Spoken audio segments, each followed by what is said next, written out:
Hello everyone, my name's Elaine, if you didn't know. I became a Christian about 2 years ago, but it's been a really long journey. I've come from a loving family, lots of family and beautiful friends that loved me and that I loved, but I always felt there was something missing. So for much of my life, I've been searching for that missing thing, which led me to become a bit of a yo-yo churchgoer. So I would dip into one church. This is all great, this is all exciting, but the minute I felt my heart stirring, or I felt challenged, and I mean challenged by Jesus, not challenged by people, I would do a runner. And then I would stay away from church, and then I'd try another church. I witnessed my brother and my dad come to know Christ, and particularly my dad, who used to say to me, if you can put something in my hand that proves God exists, I'll believe. And one day, somebody did put a Bible in his hand. So I witnessed that, and I witnessed the peace and the assurance that they had, and I wanted some of that. So I continued to go to church, dipping in and out, but it was all in my head. I was learning about Jesus. I understood the story, or I read the stories, I knew the stories, but that's where it stayed, in my head. When I was 30, I married my beautiful angelique husband, Kevin, and we had 2 beautiful boys. So we were very blessed. So life was pretty good, but there was still something missing. During this time, I was reading the Bible. I actually went on an Alpha course as I was yo-yoing from church to church, and I was given this Bible.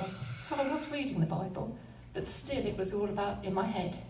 If I can understand how God works, then I can believe. So, as I say, this went on for many years. Just under 8 years ago, my dad died, passed away. And I had this amazing dream. My dad had Alzheimer's. And at the end of his life, his body was just broken on the outside, just completely broken. As in, he couldn't look after himself. He didn't really recognise us, although he still had his beautiful smile. And I used to go and see him, so I'd visit him, I'd drive up there. Quite often there'd be a traffic jam, but I would drive up and see my dad. This dream, I was driving up to my dad to visit him in my dream, and there was a queue of traffic, and there was all these 2 broken cars on the side of the road, one precariously parked on top of the other. Bit of a weird, sort of really smashed up. Bit strange, but I didn't have any worry. I felt really peaceful. There was no people, just these 2 smashed up cars.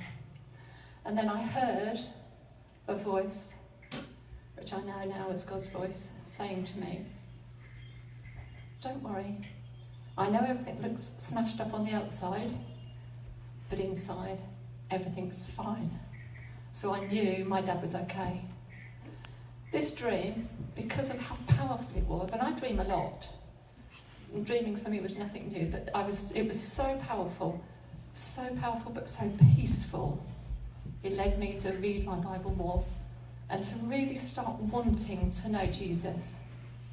But still, it was in my head. And I prayed this prayer. I began to pray this prayer. Lord, please just open my heart. Open my mind more, but open my heart.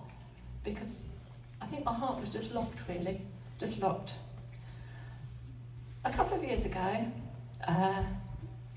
my husband and I and our family went through some difficult times.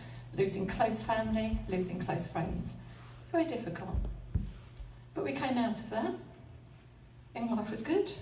I'd started a new job. Life was great. Boys were doing well. Things were great. But suddenly, I had this desire, again, to go back to church. So, but where do I go? I've tried all the local churches. I've tried that one there, I've tried that one there. So I happened to say to my gorgeous friend Karen, I quite fancy going back to church. So she said to me, we could go to New Hope. Yay. My father-in-law also goes to New Hope. We could try there. So I thought, great. A couple of weeks later, we come along. And if I'm honest, I did think to myself, is this going to be another step in the door and do a runner in a few weeks' time? Well, I came through the door, and it was like no church I'd ever been to before. For a start, there was a bar at the back, because it wasn't like this, it was an old social club. So there was a bar at the back, but it wasn't just the look of the place that was different. As I walked through the door, I felt something different. I felt God's presence here. I don't think I quite realised that at the time, but it was definitely something different. I came in, I started coming for a few weeks, Karen and I would come together, and I was excited. I wanted to read the Bible more. I wanted to know about this Jesus, but really, really know about him. Not just have the knowledge in my head. I wanted Jesus in my life, basically. Anyway, after a few months, I woke up one Sunday morning. Karen was bringing me to church, and I didn't really want to come because my boys, they both play football on a Sunday, or used to both play football on a Sunday, and I love watching my boys play football. Love watching them play football. Like most of us, we love to watch our children, growing up and doing stuff. But I didn't want to come to church. I wanted to go and watch my youngest son play football.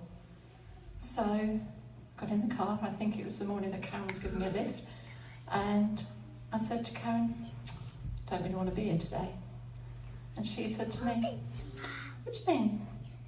"I'd rather be watching Dan play football." "Okay. But something's telling me I need to be here this morning." So Karen said, "What do you mean?" And I said, "I don't know. I just know I need to be here." So when I came through that door on the 22nd of November 2015, I was not a happy bunny. I was kind of coming in a little bit begrudgingly. But the minute we started worshipping, I felt my heart lift. And I felt that desire so strong to know Jesus. And again, I was praying that prayer, "Lord, please just open my heart, because I know about you in my head, but I need you in my life." At the end of the service, as quite often we do, Freddie said, "Let's pray, and if anybody would like to come up here to pray, please do." And I was sitting, I think, somewhere about here. And I just kept praying and praying. "Please open my heart, Lord." And as I sat there, again, I didn't have that strength to make that step. But Jesus did. As I sat there, I felt a warmth around my shoulders. And the only way I can describe it is that it was like a parent putting their arm around a child as they start their first day at school. And a voice said to me, "Elaine, now is the time for you to make that step." And I got up and I came and I sat over in the corner here. And a beautiful lady called Chris sat with me for a while and talked, and we prayed. And I prayed and I asked Jesus into my life as we sat here in this corner. And it was then that I knew Jesus was real, because everything that I knew in my head was going, I can only explain it as going through my body and into my heart.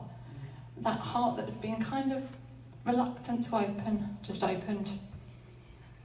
And I knew that Jesus was real. I knew that he died on the cross for me to take my sins.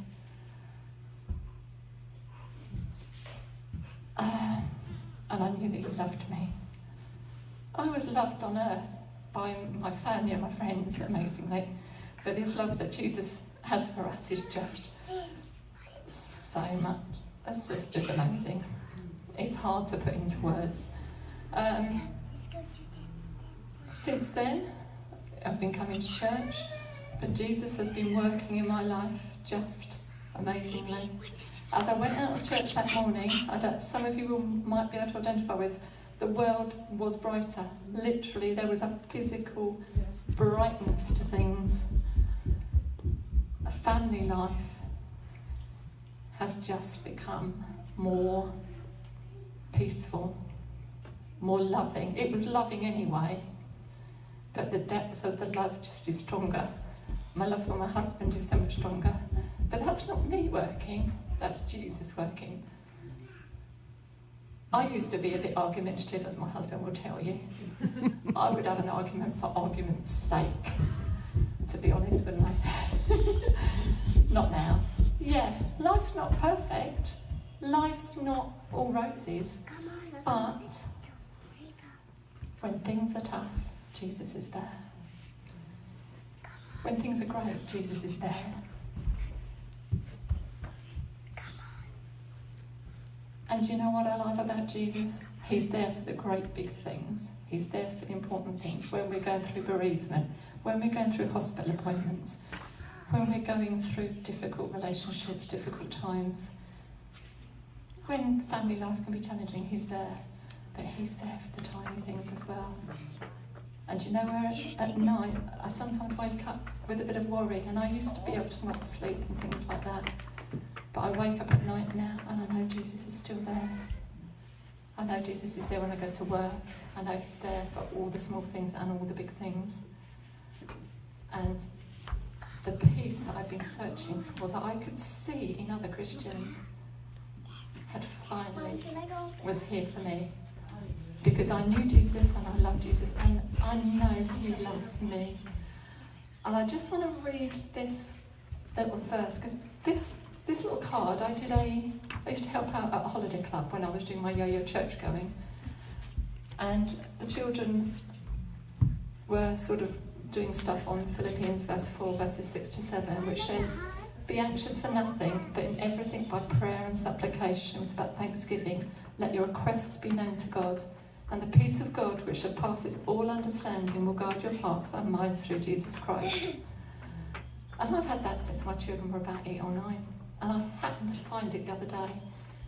And when I read the word this morning, one of the verses in that was about the peace and understanding that knowing Jesus gives you.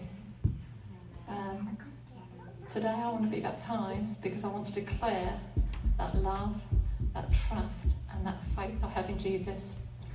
I want to turn away from the sin and all that, and I want to continue on this amazing and exciting journey with him.